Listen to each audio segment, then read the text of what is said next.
مين قال إن الورث فلوس وحتة أرض وكام فدان؟ الورث بيتورث في الروح والدم الجاري في الشريان، لا هو حتة عقد بتمضي عليه، ولا له سوق بيتباع فيه، ولا مناهج تدرسها. يا ناس ورثت في فلوس وجبنا الحب ده مش ملموس، الناس فشلت في توريثها. ده تغور الدنيا بملايينها، لو يومها نتفارق أنا وأخويا، نتفارق أنا وأخويا، لو يومها نتفارق أنا وأخويا. ده أنا أحس أخويا بالدنيا وميراث الحقيقي من أبويا. لا فلوس الدنيا دي تغنيني، ولا أراضي الكون تخليني أنام وأخويا زعلان مني، أنام وأخويا زعلان مني.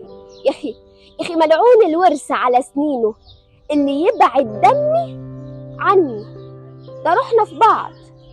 ورث إيه ده اللي يجبر إخوات على البعد؟ ده فلوس الدنيا ما تكفي، لو كف أخويا يسيب كفي. حبينا ناس كتير وقليل، يفضل حبنا برضو جليل، وقلوبنا انوعدت توفي. الناس بتعيش تورث في أراضي ومحصول، أنا أبويا بيورث في أصول، والمعنى الحقيقي لكلمة حب. لو كل الدنيا بفلوسها في كفة، فأنا كفة أخويا اللي الطب. والدنيا بحالها ما تسواش، لو يوم في حياتي يتعاش أخويا زعلان ومش جنبي، وأخويا زعلان ومش جنبي. الفلوس بتيجي وتروح، الحب الممسوك في الروح ملهوش قطع غيار، ملهوش قطع غيار.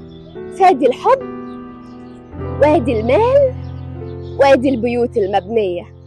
اختار زي ما تختار، ده راجع لأصل وتربية. اختار زي ما تختار، ده راجع لأصل وتربية.